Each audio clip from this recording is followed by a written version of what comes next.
Everyone, my name is Courtney Pollock and I'm the Customer Marketing Coordinator for SWK Technologies. I'd like to welcome you to our webinar, Introducing Sage Distribution and Manufacturing Operations, SDMO, presented by Darren Stewart. Before we get started, let's go over some housekeeping items.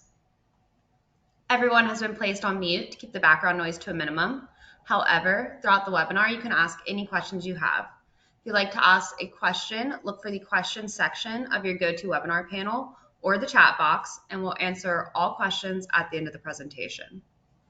We're also recording this presentation and it will be distributed tomorrow to all attendees, as well as those who have registered but were not able to attend. And finally, we'd appreciate your participation in our closing poll and survey. With that said, we're thrilled that you've taken some time out of your busy day to be with us on this webinar.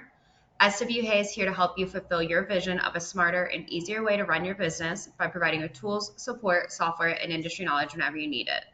So don't hesitate to ask any questions you have. And as a quick reminder, SWK is constantly sharing important updates and software tips and tricks on our social media channels. Check us out and give us a follow on Twitter, LinkedIn, Facebook, and YouTube so you don't miss out. Okay, that's enough for me. Let's hand it over to Darren for the main event. Great. Thanks, Courtney. I appreciate that intro. And everyone, appreciate you joining us today. I'm thrilled to be here to speak to you. And thanks to the team at SWK for inviting me into today's presentation.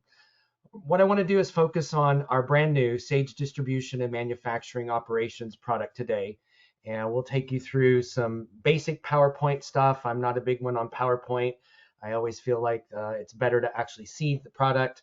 And that's where we want to spend the majority of our time today. But really, because this is brand new to a whole lot of people, I want to kind of just level set with, what is it? Who's it for? How's it different? And then we'll jump in and actually look at the product itself. So Sage Distribution and Manufacturing is a brand new product that we've designed and Sage is building from the ground floor. It is based off of what we've listened to in the market and into listening to our customers and partners. As we look at some of those trends and things that are happening within the manufacturing and distribution community and moving toward that, smart factory, the instability we're experiencing in supply chain, and also looking at shortages in our workforce as well as cybersecurity, and then of course all the environmental, social, and governance requirements that we have. As we took all of that information together, we realized that, and especially out of COVID, where a lot of people had to go home and work remotely, the manufacturing environment did not lend itself well to that with some of the on-premise solutions that were already out there and were highly accepted and used within the manufacturing and distribution environment. So we did a lot of listening, and we did that with both partners and customers. And one of the things that we heard loud and clear is there's not a super clear path forward for existing Sage customers into a more online hosted multi-tenant product. So that was one of our driving factors in the creation and the build out of Sage Distribution and Manufacturing Operations. And I'm just going to call it SDMO for short, because that gets pretty lengthy to say that every single time. But we also wanted to create a purpose-built, simple to use, cloud-native solution. So everything that you see today is going to be using some of the latest technology. It's been designed around a lot of user experience studies and surveys and trying to provide a solution that we believe best fits today's users and market.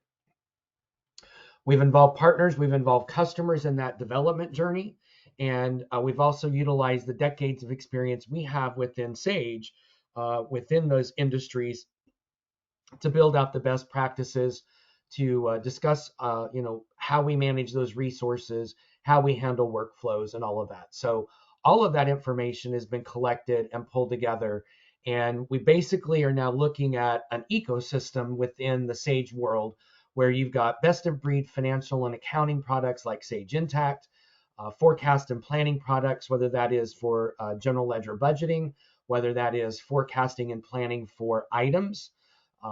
All of that gets incorporated. And then, of course, the two items on the right and at the bottom are really where Sage Distribution and Manufacturing really begins to play in the ecosystem that we're building at Sage around the online hosted tenant solutions. So this is your first look at a screenshot from Sage Distribution Operations. This is in the purchasing area. But what we want out of the distribution side of this product is to be able to have, a controlled process, make it simple and automated, as well as comprehensive. And comprehensive can include everything from, bin management, which we call locations, the lot number, serial number, all of that, along with the expected inventory management capabilities. We've tried to make it flexible so that you can, basically have it fit your needs and address the requirements that we have from simple local to very complex international. We'll talk a little bit more about what's in the product from that perspective in a little bit. And then, of course, detailed tracking and traceability, which is critical for most businesses today. From the manufacturing side, again, we wanted to really build out a very accurate design for bill of materials, for planning, for the routing process, for the movement of that into a work order, being able to deal with the resources that you utilize in that manufacturing process, from labor to machines to tooling, being able to provide you adaptive routings, increased profitability through the detailed cost analysis that we do provide within our work orders, as well as some automation and being able to execute multiple manufacturing operations, from assembly to full manufacturing to rework. So we provide all of those capabilities within that. Obviously, SDMO is its own tenant. It sits outside of Sage Intacct, but we have connected it and we provide that to you out of the box with a fully integrated solution to communicate with your Sage Intacct financial tenant, because we push all of the journal entries, all the AP bills, all the AR invoices out of SDMO over into Sage Intacct Financials. We comply with the dimensions. We give you that same financial reporting capability that you're used to and looking for. So you get best of breed in both worlds, but it allows you to kind of begin to use the building blocks that you need to build out the systems that best fit your business. Some of the things that are a little bit different about Sage Distribution and Manufacturing versus maybe what all the other ERPs and other similar solutions, is that we're purpose built. Everything we do is centered around the inventory item. So we've used that to really embed those industry best practices. We've customized and defined operational workflows. We have moved to that cloud native solution. So this is a system that was designed from the very beginning to be cloud native, multi-tenant, but it allows you to access it from any device wherever you are, as long as you've got internet connectivity. We wanted to be nimble and be able to pivot with our dashboards, our dimensional use, anything that you're requiring from a financial perspective or an insights perspective, to be able to provide that to you. Again, it's been built from the ground up. We're focusing on that efficiency. We have multiple user types, operational users, business users. We've got everything centered around the item. And then again, we support all of that through Sage membership as well as Sage University. And we also support that with partners like SWK that are part of our early adopter program and are having a chance to get certified on this product before it maybe hits general availability for the rest of the market. So just a couple of key features that we have in SDMO, and then we're going to jump into the demo. So like I said, I'm not super PowerPoint heavy. I like to really get into the product and give you a feel for what's there. But out of the gate, SDMO is multilingual. So we are already in 7 different regions in the world. We have multiple languages already built into the product, and we will continue to expand that as we move forward. We are multi-entity or multi-company, which is something that Intacct is from a financial perspective. So we're fully compliant with that, as well as multi-site. We call it a site, same thing as a warehouse, allows you to define the different sites that you want to keep quantity tracked for different items. And we'll take a look at some of that. We're multi-currency, so you can already issue a sales order or a purchase order in a currency that's different than your native currency. And I think one of the key factors, and I've heard other people really begin to resonate around this one particular statement, which is we are built around the item. So like a financial package is built around the GL account, but our distribution and manufacturing solution is now built around the item. So everything we do is item centric. It is very focused on the costing, on the quantity, on the management, the reordering, all of that. And so I hope that you see today that, when you look at SDMO, how item centric it really is. We do offer valuation methods by the site, which is a little different than maybe some of you are used to experiencing. A lot of systems require you set the valuation method by the item. We allow you to set it by the site for the item. So if you have the same item in 6 different warehouses, you could actually have different valuation methods for those different warehouses, if you so choose. MRP is native to us, and it's where we drive all of our buying and making decisions. You also have the full make or buy to sales order capability, as well as lot serial traceability and a whole lot more functionality that we'll look at. We won't get through everything today, but we'll look at a lot of it today. So with that, let's go ahead and take a look. So let me get switched over here. All right, so this is our Sage distribution and manufacturing solution. I happen to be in my home screen, which this is my dashboard. All the dashboards are fully customizable, and you can build your own gadgets or widgets that you put on these dashboards, from anything from KPIs to lists to being able to create graphs, however you want to look at the data. Every data table in the entire system is fully accessible from our gadgets. Some of them, as you can see, are interactive. So like here, I've got a list of these are sales orders that I need to ship. And if I decided, okay, well, I'm ready to ship this one, I'm ready to ship this one, I'm ready to ship this one, as I've selected those, the ship button becomes available. I could then click on that and it would go create those shipments for me. So think of these as my to-do list. And we also can change those to look a little bit different if you want a little bit more narrow view. So again, the dashboards are fully customizable. Set those up however you want. Share them with other users, but data is easily and readily available from within the dashboards. When we look at our menu structure, it's fairly simple. Everything, again, starts with the items. So in our items is where we have our item creation. It's where we manage our bill of materials. It's where we manage our routings. Our purchasing workflow starts with suppliers, all the way down through purchase recs, orders, receipts, returns, invoices, etc. Stock is going to be where we do all of those item transactions that are not related to a purchasing transaction or a sales transaction or a manufacturing transaction. So I need to go out and do some sort of a stock count. That would be my physical count or cycle count. I can do that there. I can run my valuation reports here. I can do all my reordering from here. So these are all things that are related to the items but are more stock transactionally based, that are not PO, SO, or work order based. Manufacturing is where I'm going to manage my work order. It's where I'm going to do my production, material, and time tracking. We'll get into some of these other things if time allows, but lots of functionality here within that. Sales is very similar to what you saw with purchasing, starting with the customer, going all the way down through sales orders, shipments, invoicing, return requests, receipts, etc., as well as some inquiries. Because we are going to integrate to a financial system, we give you all of the finance visibility into your AP invoices, AR invoices, advances. It's where your journal entries are going to be stored. So this is all the data that's going to flow to Sage Intacct. We have our resources, which is where we can now manage our people, our machines, and our tooling that we use in any of the manufacturing processes. And I'm not going to spend any time going through administration, but there's a lot of stuff to do there.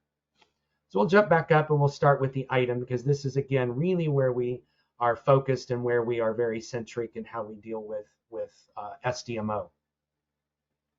You'll notice our lists are very, very updated look. It's a refreshed look. You've even got the images showing here. Everything is filterable, sortable. You can customize the view, add additional columns that are not in there by default. You can export this data to Excel CSV, and you can even create a new item from here. One of the things that we're also providing in this is you'll notice that I've got a category. Actually, I don't. I took it off my list, I guess. So let me go find the category. We'll turn that on wherever it is. Oh, maybe I have put it in here somewhere. No, there it is, item category. So the item category is one of those things that is, oh, sorry, I need to move it up. I get a little carried away sometimes. Let's move it up here.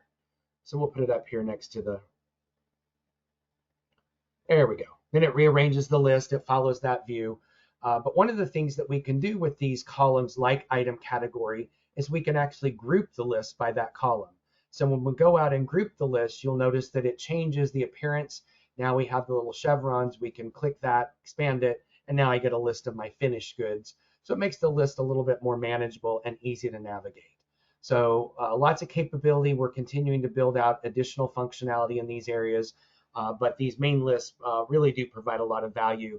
And you'll see on the sales and purchasing side, we actually have multi-select capability, also being able to do things on the main list, as well as being able to print groups of information. All right, my demo data is about building an office chair. We feel like that's really something everybody can relate to because you probably all are sitting in one right now. But one of the things you'll notice that when we drill into an item, we actually leave the main navigation list up so you can continue to search, navigate without ever leaving that record that you're on. You can collapse that if you want more screen real estate. You can move up and down in the records if you want to do that. Once I move this over, you can move up and down, navigate through those. But we've tried to keep the screens very simple. So not more than 10, 12 fields on a screen in the main section. But this is where we begin to define the item's characteristics. And you'll notice that we have these options: is this item purchased, manufactured, or sold? Now this item does not have to happen to be marked as purchased. You'll notice up at the very top, there's nothing related to any vendors or any suppliers. If I check on the purchase checkbox, then the supplier tabs become available. So we've tried to make our user interface very intuitive for users to not mislead them on data that they need to enter that's irrelevant, and make it very context sensitive. You'll also see that we are fully lot management capable, doing lot, sublot, as well as if you choose lot, you can turn on expiration date. All of that's built into the product, as well as serial number management. And here's your first integration where you see that we are related to Sage Intacct. So from here, I can see that this item is successfully integrated.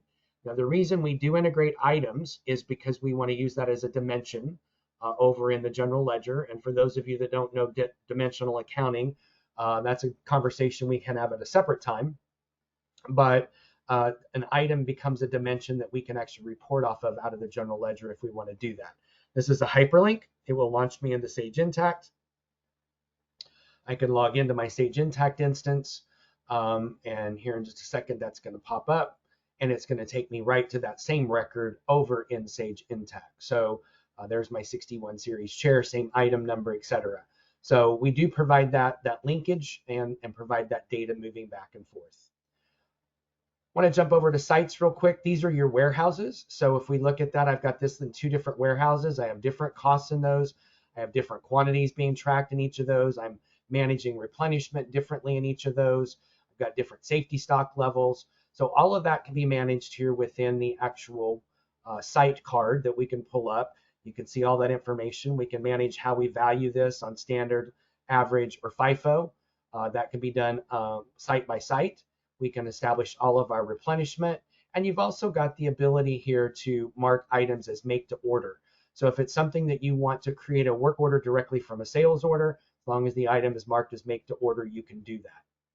We also allow you to manage your standard cost records. So even if I'm not managing the item as a standard cost item, the standard cost is what we're going to use in a work order to help gauge where our costing, our expected costs are. And this is another way to look at that with a full roll up out of the routing and the bill of material. So just a few things there to kind of point out. We've got all kinds of sales stuff here: minimum, maximum sales quantities. What currency do we typically sell that in? Very sophisticated pricing. We can get into individual customer pricing, general customer pricing. We can do promotional pricing. You've got your quantity breaks here, all of that good stuff. Customers, you can also enter any of the customer item IDs. So the cross-reference IDs for what those customers call those, you can have that. And on financial, posting class for us is very similar to what you might have in Sage 100 as a product line. It's what controls the GL accounts that we use to post related to this item. All right, I know that was a whirlwind tour, but I want to make sure and move on. I want to take a real quick look at the bill of materials. So here's, again, a very similar list to what you've already seen, but we use that same kind of list view for everything. Here, if I look at my 61 series chair again, drill into that, this is now my bill of materials. So again, I've got just some very limited information.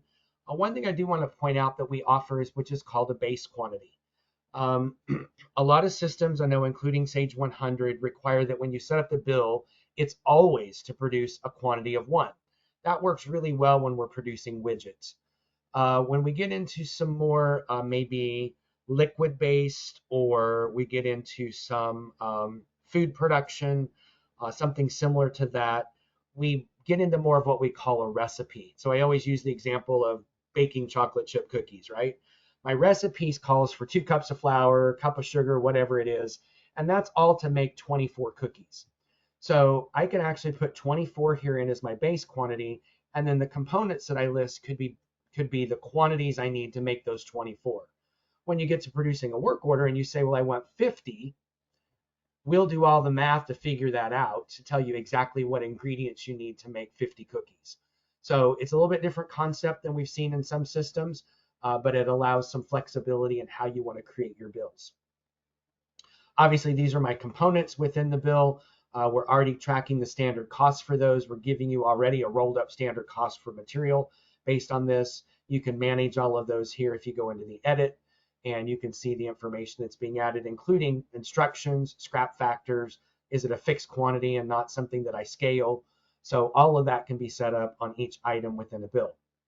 We do also provide multi-level views. So in this case, this item has 2 sub-assemblies. You can tell that because I've got the little greater than sign here. If I expand that, I can then see what those components are in that sub-assembly. We will continue to provide those little greater than signs all the way down. We have no limit on the amount of sub-assemblies you want to descend into in the making of something. And you can see all of that here from your multi-level view. Now, you can't edit anything here. This is view only, but because we've kept our list up here, I could jump over and say, well, I want to jump to the base assembly. I can make changes here on the components tab. Then I could jump back to my 61 series chair. And if I looked at that multi-level view, it would be updated at that point. So just a couple things about the bills there. They're a little different than you may have seen in some systems, but we think it really sets us apart a little bit with some of the capabilities and flexibility we're providing. Excuse me. Each bill is then associated with the routing, and the routing is hyperlinked here. And of course, the routing are the steps we go through. Now, unfortunately, this is a pretty simple and basic routing, but just like we had over on the bill, we've got a batch quantity here that allows us to define, well, I'm setting up my runtime and my setup time, but that's to make however many quantity I've put up here. So we're also calculating out what those costs look like from machine, labor, and tooling, if I've got those included. I do not. I only have labor included here because I've got a couple of guys that are associated with this particular group, and those are the guys that typically do this work. Sorry, I'm fighting a cold and a sore throat. So here's where you're going to set up all of those steps. Again, you can have as many steps as you want. You can put any descriptions you want from an instruction standpoint here. You can also mark these as production steps, which means I want to keep track of the quantity that I completed in that step. I'm not saying that I completed the whole work order. I'm just going to keep track of where my progress meter is on that given step. Now, all of that comes together for us over in manufacturing, and we create a work order from that. So here is where my work orders are. When I go and I look at my 61 series chair, here's a work order for that. I'm going to collapse this out. Now you get a better feel for this is a firm planned work order. Status is still pending. We've not allocated material we'll talk about in a minute. We're going to be making 7 of these. These are my start and end dates for production. I've already got my costs. My planned costs are calculated here from material and processing. Here I can see my operations, and here I can see my materials. Now a work order is fully editable at any point in time.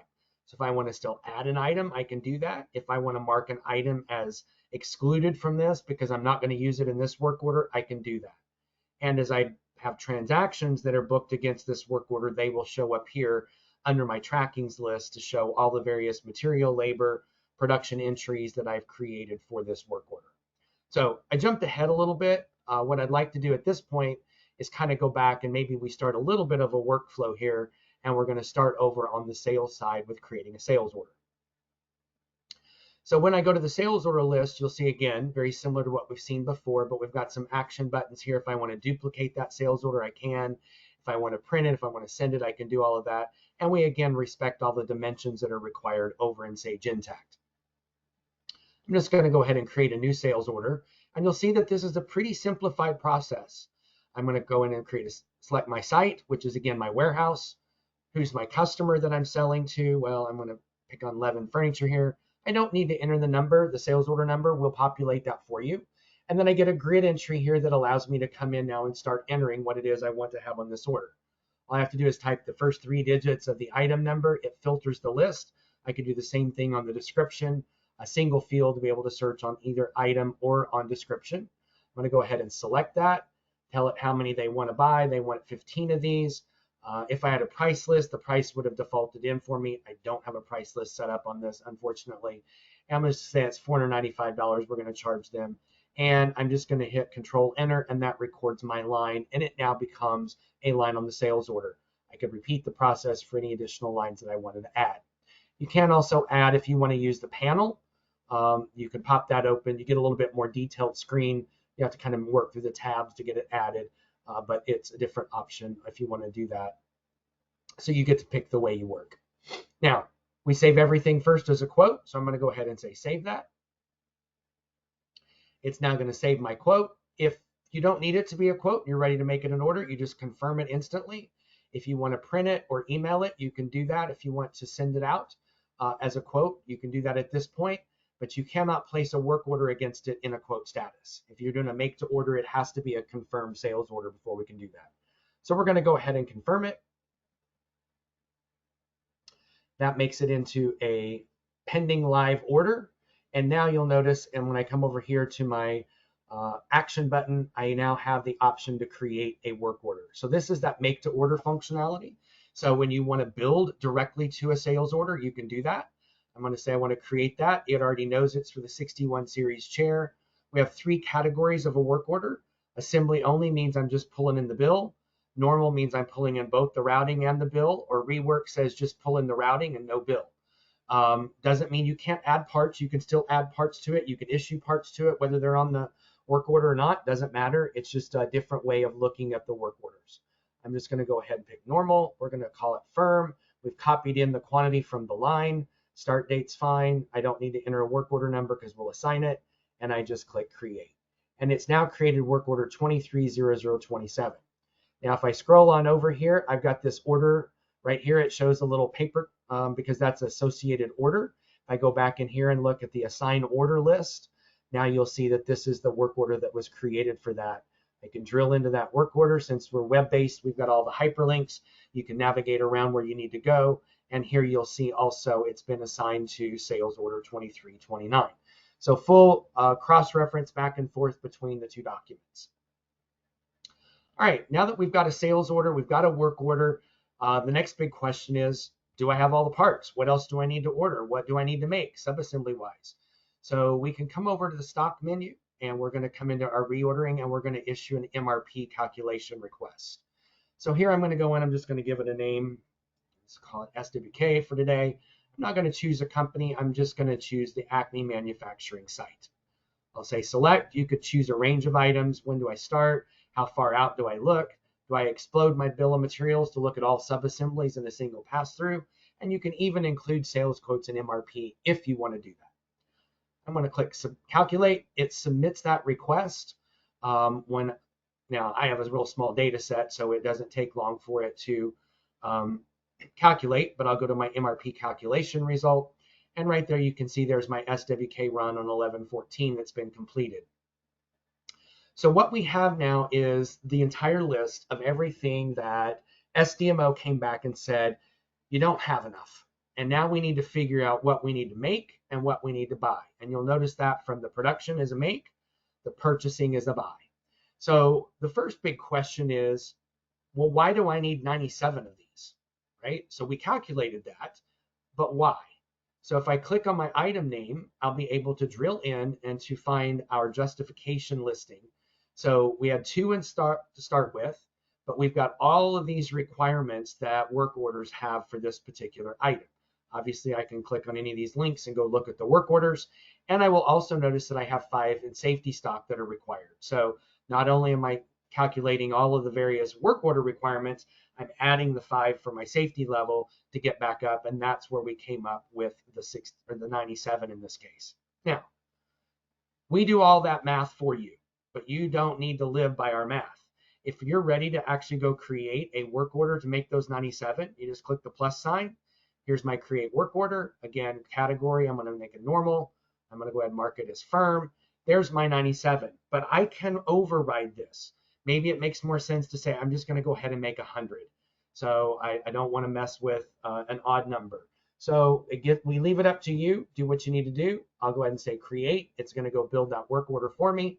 And then it changes that and marks it now as ordered. So it's my to-do list knowing what I need to buy and what I need to make. Maybe we need to order some of the leather right here for the seats. So again, I've got my justification on what I need to purchase. It shows me I've got nothing in stock. I need 10 of them, and that happens to be with my safety stock. So there really isn't any demand on that besides my safety stock. But maybe if I look at like my pneumatic cylinder here, I've got, again, a purchase order that's coming in with 58, but I've got others that are going out with all the requirements from the work orders, as well as my safety stock. So this one looks like one I probably need to buy. So I'm going to go ahead on my pneumatic cylinder. I'm going to click the plus. I'm going to go ahead and buy it. Because I've got a default vendor already set up, it did selected that, but I could always say select supplier. There's the list of the suppliers I could choose from, showing their lead times as well for that item. Again, I can choose and purchase a different quantity. Hey, let's go ahead and buy 30. So I've got a little bit of extra, and go ahead and say create, and it will now go create a purchase order 2320 for me. So this is, again, my to-do list. Go back, you work through this. You can filter it. So if I'm a buyer versus a planner, I can come in and say, well, I just want to look at my production items. I just want to look at my purchasing items, however you want to do that. So again, filter these lists, make them work for you in the way that works best. Let's jump over. We'll look at the purchase order. So here's my purchase order that I just created. It's still in draft form. In my case, we are complying with a PO approval process. So while the purchase order has been created, it's in draft state because it needs to be submitted for approval. Now you can do that and do it via email. Go ahead and send that. I could select a different approver if it wasn't me. It will send an email out. I can approve it from the email, but once I've done that, it's now in a state of pending approval. I'm already here. I'm going to go ahead and say, yes, let's go ahead and approve that. Once I get it approved, then I've got a PO that I can now print. So if I want to print that, if I want to email it, send it, I can do that as well from here. Now at this point, we've got a purchase order. What would really happen next in the process, a couple days later, week later, whenever it is, that merchandise hits your dock, we're going to go in and receive it. So at this point, I'm going to just create a receipt. Say, yep, let's go ahead and receive that. We needed those pneumatic cylinders. It created purchase receipt 16. We'll jump over there to the purchase receipts. You will see that in draft form as well. So there's 2316 still in draft. We're going to come in, and this is going to be your first exposure to what we call allocation. Some people will call it reserve.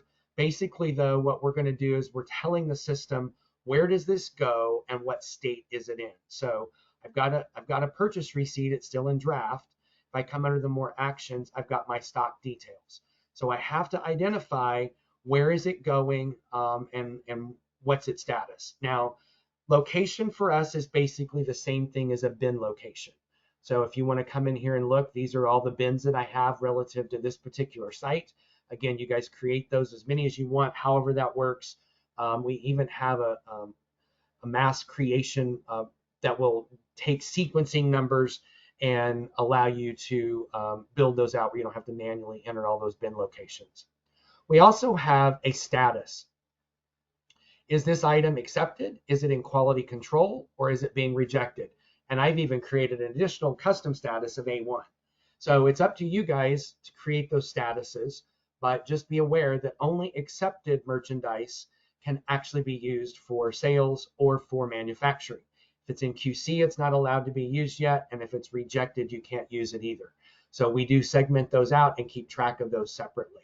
So I'll go ahead and say these are accepted, and we'll say okay. Notice that now I've got my stock details are entered. I can save this receipt, and now I can post it. Now, posting this transaction is going to instantly allow that inventory of those 30 to now be available. So you'll see it's now marked as received. I've not invoiced it yet, but everything is moving forward with the receipt process. So if I were to go look at that pneumatic cylinder, and I forget what the item number is, so bear with me here a second. Let me find the item number, 3A6103. What I'm going to do is come up over here. We'll look at the data by site. I'm going to be looking for that cylinder. So there's the pneumatic cylinder. I've only got it that one site. Total stock is 30. So there I can see those are the ones that I just received. Those 30 are now in stock, in accepted state. I've got some others that are expected to come in, but I've got 73 that are required in total. So you get some visibility here into the work. And you can also look at some projected stock information here. We're actually looking to replace this graph because it's not as super helpful as we thought it was going to be. All right, so now that I've got all that done, really what we would do is kind of jump into, well, let's complete the purchasing cycle here. So I want to go in now and create a purchase invoice. I'm going to go look at my receipt number, so make sure I got the right one here. It's CESPA. Okay, so from here, I don't think I can create the invoice from here. Now I can just create a return from here. So now I get the paperwork in. I'm going to do a purchase invoice. So we'll create a brand new invoice. Again, it's for my manufacturing site. It was from CESPA, was my supplier. See if I can find that. Right there it is. And here's my, invoice number and the date. And what we're going to do now is we're going to actually come in and we're going to add a line from receipts. So we'll be able to go out, we'll search those receipts. If I wanted to go look at those purchase orders, well, there's the one purchase order. Say, yep, go ahead and search that out. There's the receipt that I just did. I can expand that. I can see all the items. I could choose those individually if I wanted. I just have the one, so I'm going to go ahead and add that. Say, yes, that's what we got in. It was for $599.70. That's what my invoice was for. I don't have any variances. I'll go ahead and save that. We do a three-way match there, so that if you have variances, those have to be approved as well, and allows me then at that point to come out and post the invoice. Now, posting the invoice, and again, I know there's an error that popped up. I think I've got a dimension issue here, so it may not post all the way through, but this is where we would post that invoice over into Sage Intacct as an AP bill and make that happen for you automatically. So that's kind of the purchasing workflow. I know I'm running short on time, so I want to jump back to manufacturing. I want to look at a couple of things in the work order. So we created a couple of work orders here. I'm going to stick with my 61 series chair. Now, again, what we allow you to do is allocate. Allocate is the same thing as reserve. I want to pre-mark inventory that I have on hand, and I want to specify it and say, this is reserved or allocated to this specific work order. Well, I can do that line by line, but that gets a little cumbersome. So I'm just going to come up here at the top and I'm going to tell it to allocate stock for the whole work order. So it goes out and it does that. And what it's going to come back to is says, we've got two things that I could allocate and two that I couldn't. So we must not have enough of either of those others to allocate. So quick indication as to what's going on. If I partially allocated, it would say partially allocated. Again, we're not taking it out of inventory. We're not doing a material issue at this point. We're just saying it's being reserved for this particular work order. So that's one of the things that you can do. You can always come back over. If you want to back flush, you just go right to production tracking, which means I'm going to produce the finished good, and I'm going to then back flush any of the material, back flush any of the labor, or I can manually go through that and I could say, well, I want to material track that. I want to go ahead and do that myself and do a manual issue. So again, I could choose my work order. There's the work order we're working with. I'll tell it to search. So these are all of the items. I want to go ahead and say, well, yeah, I think I had this one. I'm going to allocate that stock. It's supposed to come over. It's already come over, as you can see. So we're allocated those. Yep, that's great. Here, same thing. Those are going to come across because we've already allocated those. I'm not going to worry about these other two at this point. I'll just say save that. And we created those tracking records. So what that's done, the tracking actually pulled it out of inventory and it's no longer available in inventory. It assigned it into the work order. If we go back to the work order itself, at this point, you will see that my material now, I've got actual material costs in this because we've actually issued those. If I scroll down here, you will also see there's a transaction now against this showing that we've actually issued material into the work order. And these are now marked as completed lines because we've done what we needed to do for those. So that's just a little bit about how some of the transactions work. Again, we can come back, we do a production tracking and say, hey, I finished all of that. So again, I'm going to come over here and just pick that work order 27. The same thing here. We'll do a search. Here's my work order. Yep, I'm ready to be done with it. We made 15 of these. I know I'm kind of skipping I'm going to auto issue the time though. So I'm back flushing the time. And when I do that, I think I have to go ahead and stock details. I have to tell it. So where are we putting these 15? I'm going to tell it, well, those 15 are going into a specific location. And again, if I had some quality control going on here, they're accepted, or maybe we're going to send them to quality control first and they need to be looked at before they're marked as accepted. I'm going to skip that and just say they're okay. I'm going to go ahead and say save that. And it now has created that finished good item for me inside of that item itself. So I now can go in and I can ship that sales order. So we're going to go back to the sales order. I know I'm rushing really quick. You guys are probably head spinning with everything that I'm going through here, but I'm going to go ahead and find this. There's my sales order. I'm going to go ahead and make sure the stock gets allocated correctly for that. So there's my 15 that are coming in from that bin location. Save that, and I'm now ready to ship those. So I'm going to go ahead and create the shipment. Here's my shipment. It's ready to process. It's allocated. If I wanted to add any tracking numbers, what is my billing for that? How am I billing for that shipment? Et cetera, et cetera. All of that stuff is available as for me. By the way, I kind of forgot to mention, but on the lines detail, and I'm not going to do it here, but if I go in here, each line item can have its own shipping address. I don't think it's in here right now because I've already kind of gone past that, but each line can have a different ship to address. So you could have a sales order come in that's from a corporate office that says, hey, I need you to ship these items out to these 5 or 6 different warehouses that I have. All of that can be managed in a single sales order and create different shipments for those because they're all going to go to the individual locations. So that's built in as standard part of SDMO. Go ahead and confirm that. Say, yep, let's go ahead and confirm that shipment. And I'm going to post it. So again, a little different than what you've experienced like with products like Sage 100, where everything goes into a batch. You have to print a register before you can update it. These are all things that you can do transaction by transaction. And then we'll go ahead and say, let's invoice that. We'll create the invoice.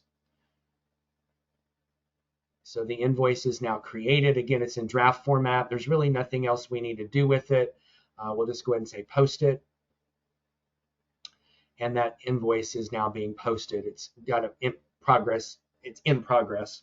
And when that gets done, it will actually show up in Sage Intacct because that's now an invoice that we've sent over to Sage Intacct. I come over here and I'm just going to refresh a couple of things. It'll take it a minute to go ahead and do all of that. So you can see it's creating a journal entry. It's also creating the invoice that's going to go to Sage Intacct. All of those things are happening behind the scenes. You guys don't have to do anything. You just post it, walk away, and behind the scenes, we're handling all of that for you. I just wanted to be able to show it to you once it does get posted. So it may take just a minute for it to do that. But that's a quick walkthrough of kind of the workflow. I know that your heads are probably spinning because I went through a whole lot of stuff. But we've got all kinds of inquiry menus. We've got all kinds of the gadgets that you can do in the reporting side of things. And in the next release, we will have our custom report writer being released that's going to allow you to write your own custom reports out of the database, be able to build those. Ultimately, you'll be able to put those on a scheduler, a distribution list, et cetera, and be able to actually get the data out of the system. We're fully compliant with being able to import data at any point in time, as well as we are 100% API driven. We even use the APIs to render our UI. So we use our own APIs just to even provide you the screens. So we know that they work, and we are working on our developer program as well as our partner program and end user program to be able to leverage those APIs to integrate with other systems as you would like to do that. All right, these are now posted, so you can see that I've got both of the journal entry and the accounts receivable entry was posted. If I click on that and drill into the AR invoice, you'll see that here. You'll also see a reference here. If I click on that, it will take me now to Sage Intacct. And here you're going to see that invoice over in the Sage Intacct side itself. So here's my invoice to Levin Furniture. Here's where we sold them all of the chairs. You can see that that was the customer. We've got a location, which is identifying that's a dimension that we're using. So all of that data came in for me, and you'll see that it hit the right accounts receivable account. So we provide that capability and push that data automatically for you. I will say journal entries, you have to actually generate those and push those separately. You can put those on a schedule so they can happen like in the middle of the night if you want to do that. We treat them differently because there is some stuff you have to kind of build around them. So they do get treated separately. But here you'll notice I'll go in and generate those. I don't know how long it'll take to do that because I had several that are probably in my backlog. But it will go out, it will create those, and it will push those journal entries directly over to Sage Intacct with all the dimensions that are required to be able to support those. All right, I went through that in a very, very short amount of time, but Courtney, I know we've got about 12 minutes left. Happy to take some questions while this is kind of beginning to do its thing, if you will, from a posting standpoint, because this is a process that may take it a minute to run. But happy to kind of begin to take any questions or answer anything that's in chat that I haven't seen and make sure we get everybody taken care of today. Yes, thank you so much, Darren. We've definitely had some questions come in. So if you have a question you haven't submitted it yet, go ahead and put it in the question or chat box.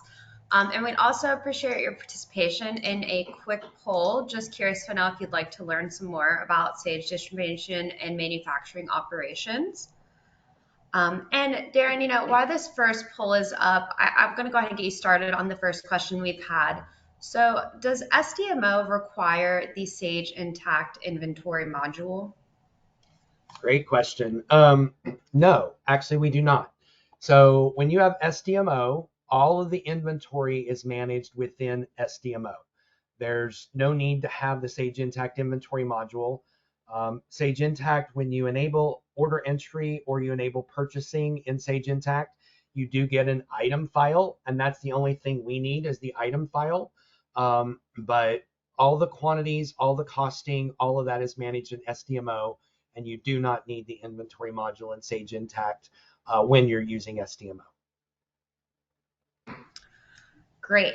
The next question, is this available to use with Sage 100, specifically version 2022, but I'd also like you to speak to, any version.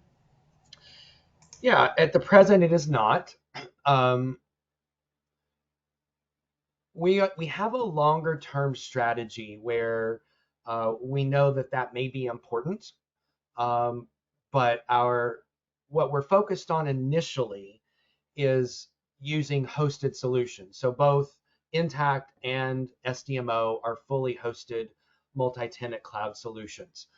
Because Sage 100 is still an on-prem solution or is used in the Sage Partner Business Cloud, it complicates things a little bit because you're dealing with one hosted product back to an on-premise product, if you will. It is all part of the longer term strategy to really evaluate that, and we believe there may be a need for that. But our primary focus right now, and we have a couple of products globally that we're integrating with that Sage owns. One, obviously, is Sage Intacct. The other in some of the European countries is Sage Active, which is another hosted online solution. So not at the present time. So, hold tight. We hope to have more information on that in the next year or so. But yeah, not at the present time. And Darren, on the flip side of that, we've had another person ask, I'm a Sage 100 end user. When can we migrate to SDMO and Sage Intacct? Yeah, great question on that as well. So we're kind of looking at the migration strategy from Sage 100 into these products in a stair-stepped approach. So part of it depends on how sophisticated your your manufacturing and your distribution is in Sage 100. So let me break that down and maybe an example that will make some sense. We've got a lot of people that use distribution and they use bill of materials only, right? They don't use work order, they don't use production management, they don't use operations management in Sage 100. So those folks that are just using bill of materials, we're pretty much ready for you to begin that migration journey over to SDMO because you want more work order capability, you want more labor tracking, you want some things that you don't have just in bill of materials. If you're in production management, we just need to have a serious discussion about what you're doing in production management to make sure that we've kind of got you covered. And then operations management is so broad, from bench repair to field service to enhanced scheduling to some different things that we're not quite ready for all of that yet. So it'll kind of be a stair-stepped approach in that. But the migrations in earnest, we're going to look at probably in the last half of 2024. Great, thank you. Our next question is, do I need to use Sage Intacct order entry or purchasing when I'm using SDMO? You do not need to use the Sage Intacct version of those modules. Since we manage all of that, as you saw, we've got our own purchasing flow, we've got our own sales flow, because this is where your items are. And so, you're welcome to use purchasing if like you want to issue a purchase order for, I don't know, you need to issue a purchase order to go buy some new cell phones, or you need to go buy some new office furniture, right? Those aren't really items that we're using in our distribution or manufacturing process. So feel free to use Sage Intacct's purchasing module for that. But when it comes to things around the item, you'll want to stick with SDMO. Now, we have some people that are using SDMO even to issue those office furniture POs. It's really up to you guys on that and what makes sense for your workflow. And our next question is, will SDMO handle partial and or full contract manufacturing? So I'm gonna answer that based on this assumption of what you're asking, which is basically subcontract services, right? So I'm subcontracting out either the entire manufacturing process or a step in the manufacturing process. All of our subcontracting functionality is slated to be added to the product in early 2024. So we don't have it today, but it is coming. There's a workaround you can do today because you could actually set up a machine or a tooling resource as your outsourced provider and still kind of do that. You just have to cut the PO manually, where we're looking to be able to do all that in a more automated fashion. So stay tuned. Some of that's coming. Remember, we are an early adopter and we know we still have some functionality that we've got to be able to put into the product before we feel like we're ready for general availability. And we know there's some more sophisticated requirements and we are working diligently. One of the things I didn't mention was we do release monthly. So every 30 days, there's a new version of SDMO. So we are rolling out functionality very fast. Unlike some other products that have like an annual release or might have a quarterly release, we're doing it monthly. So we have a very aggressive development team. We've got a very aggressive development timeline, and we are releasing new functionality quite fast. Great. I've got, I think, 4 more questions for you, Darren, or I think 5 more, and then we'll wrap up the Q&A. But from an MRP standpoint, I'm thinking is what they're saying. Can you combine POs for a partial vendor/supplier? Yeah, so I think what the question there is, I've got 5 items on my MRP results. I buy all 5 from the same vendor. I don't want 5 different POs with just one item on each PO. I want one PO with 5 items on it. And our PO grouping function is coming, I think it's in early 2024. So we will be able to do that. So our desire here is for those that are familiar with IRP or purchase agent or component exception manager, kind of all different flavors of the same thing. We're working to enhance our MRP solution to work somewhat similar to that. And some of that stuff is on our roadmap and will be delivered shortly. Awesome. And another functionality question. Can you set up the sales order to auto create the work orders, or does it have to be a manual process? Yeah, right now it's a manual process because you might have 20 lines on that sales order, and we don't want to auto create work orders for every line. Maybe there's just a couple of them we do. Part of it depends on whether the items are marked as make to order or not. So there is some logic there. We're not opposed to building that. You'll notice, again, when I look at a work order here as just an example, I have some functions like allocate. This is to allocate all the stock on the work order. There's no reason we can't create in the sales order, create all applicable work orders, right? So we can certainly get to those things. We got to build some of the foundation before we can get to some more of that automation. Great. Next question, a bit in depth, so bear with me here. So this particular user manufactures beverages. So 1 unit of concentrate that they buy and supply to their co-packer would produce 300 cases of 2-liter bottles theoretically. But the actual production is variable and could be, 290 cases one production or 305 cases on another production. So their question is, how could the system handle this variable production? So when you look at a work order, obviously we're just extrapolating out the components based off of the bill, right? You can still issue as many components as you want to this. You can under issue if you want. And when you get to doing the production tracking, you could still under say, well, we had planned to make 300. I only got 290. That's fine. Once you do your production for 290, we just close the work order and say we're not going to produce the other 10. So that's totally up to you guys on how you manage that. We don't force you to complete the exact quantity with the exact bill. We know that there are variances, and you also, again, within the components, have the ability to enter scrap factors.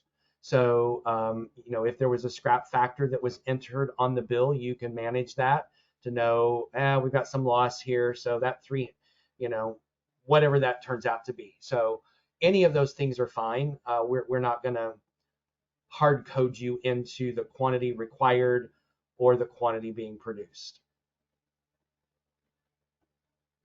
Great. And our final question of today, you might need a little bit more information, Darren, so just let me know. But particularly they asked, what about scanner-based interfaces and also custom fields and screens?